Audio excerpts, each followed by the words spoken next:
आनुवंशिकता का जो चैप्टर है जेनेटिक्स के अंडर में आता है। यानी जेनेटिक्स जो है एक ब्रांच है साइंस की जो डील करती है हेरिडिटी को। किसको डील करती है?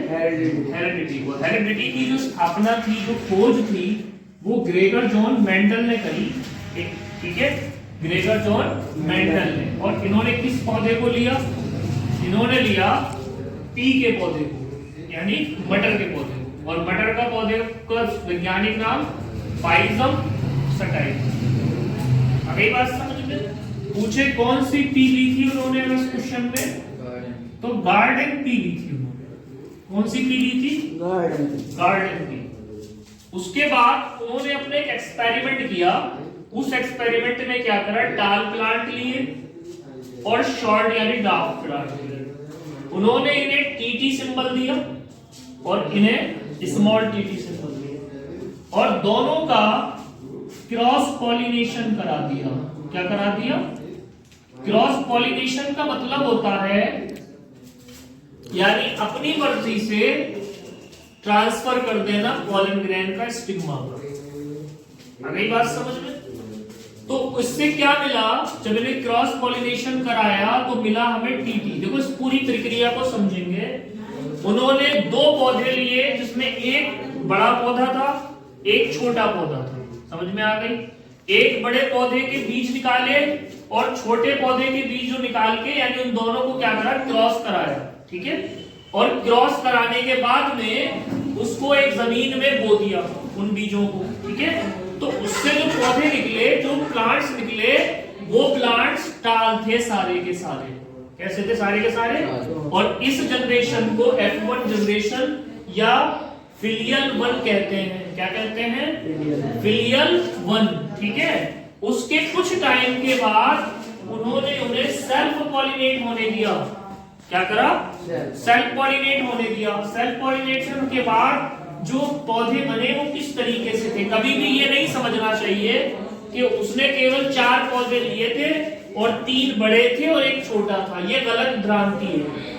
पौधे उसने बहुत सारे लिए थे, लेकिन रेशियो जो था उसका वो 3:1 था।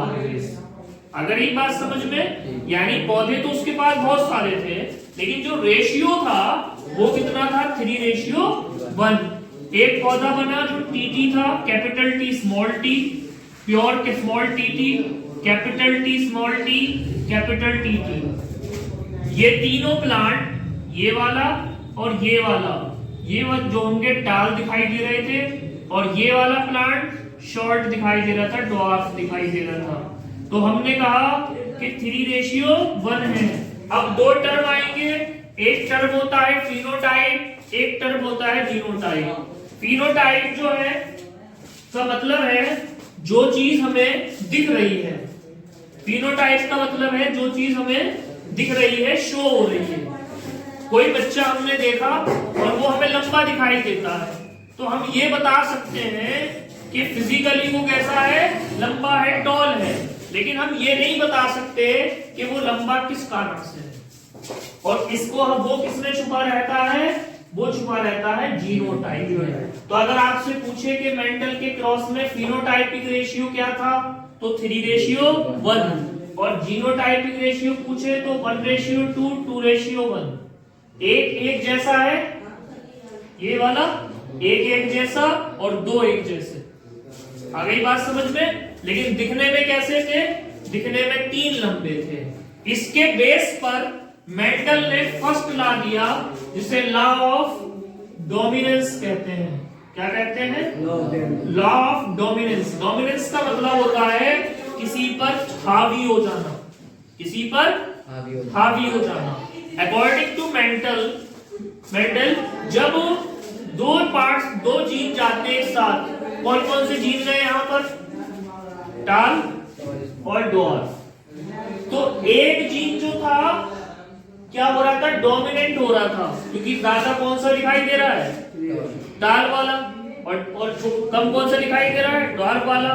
तो हम कहेंगे टाल वाला जीन जो है डोमिनेंट है यहाँ पर। क्या है? यानी प्रभावी है। तो मेंडल ने कहा when 2 factors goes parents to the progeny, the one factor is shown in the second generation and one factor is recessed in the second generation.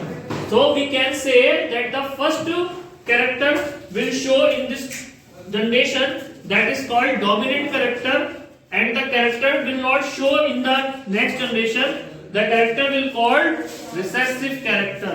Hindi में बता रहे हैं, मेंडल ने कहा कि जब दो गुण या दो जीन एक साथ जाते हैं तो उनमें का एक जीन दिखाई दे जाता है पीढ़ी में और एक पीढ़ी में नहीं दिखाई देता।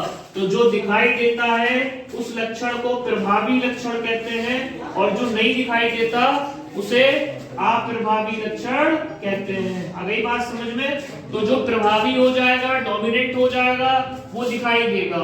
तो पहले नियम में मेंडल ने बोला कि जब दो कैरेक्टर, दो गुण, दो जीन एक साथ जाते हैं तो उसमें से एक कैरेक्टर पीढ़ी में दिखाई देता है, एक पीढ़ी में नहीं दिखाई देता। समझ में आ गई? जब एक नहीं दिखाई देता तो जो दिखाई देता है उसको प्रभावी कहते हैं, जो नहीं दिखाई देता उसे अप्रभावी कहते हैं, और इस नियम को प्रभाविता का नियम कहते हैं। समझ में आ गई? या लॉ ऑफ डोमिनेंस कहते हैं। यह है पहला लॉ मेंडल। ठीक है, फर्स्ट लॉ है, फिर से समझ कर रहे हो तेजी के साथ। मेंडल ने हेरेडिटी की नींव रखी। ग्रेगर जॉन मेंडल एक पादरी थे, ऑस्ट्रिया के ब्रून शहर में पैदा हुए थे। कहाँ पैदा हुए?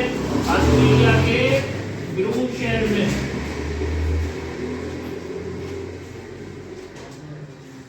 और काम क्या करते थे?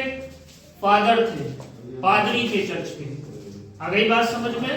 तो इन्होंने क्या करा, मटर पे अपने एक्सपेरिमेंट किए। मटर पे एक्सपेरिमेंट में टोटल कैरेक्टर 7 पढ़े हैं मेंडल ने। कई बार पूछेगी एनसीईआरटी और सीबीएसई एग्जाम में कि कितने कैरेक्टर मेंडल ने फुल पढ़े थे, तो कुल 7 कैरेक्टर मेंडल ने पढ़े थे अपनी किताब में। और इन्होंने ये अपनी किताब 1856 से 1863 के बीच सारे एक्सपेरिमेंट करे थे। 1856 से 1863 के बीच दोनों ने क्या किया, पहले टाल प्लांट लिया, एक ड्वार्फ प्लांट लिया और उन दोनों को क्या करा दिया, क्रॉस पॉलिनेशन कराया। तो फर्स्ट जनरेशन प्राप्त हुई। फर्स्ट जनरेशन में सारे प्लांट कैसे थे? टॉल थे। और सेकंड जब उन्होंने उन्हें सेल्फ क्रॉस कराया तो F2 जनरेशन प्राप्त हुई। F2 जनरेशन या फिलियल जनरेशन कहते हैं। और उसके बाद जो था ये प्राप्त हुआ, तो फिनोटाइप रेशियो था 3:1, जीनोटाइप रेशियो था 1:2:1। एक और बात बता रहे हैं बहुत खास, मेंडल जीन को नहीं जानते थे, इसलिए मेंडल जीन को फैक्टर्स कहते थे। क्या कहते थे? क्योंकि जीन की खोज मेंडल के बहुत दिनों के बाद हुई है, इसलिए उन्हें जीन के बारे में कोई ज्ञान नहीं था। वो जीन को क्या कहते थे? वो जीन को फैक्टर्स कहते थे। समझ में आ गई बात? उन्हें क्योंकि जीन का ज्ञान नहीं था। समझ में आ गई? तो इस तरीके से हम इसको समझ सकते हैं। और ये है मेंडल का फर्स्ट लॉ। सेकंड लॉ अभी कराते हैं। ठीक है, स्टॉप कर दे भाई।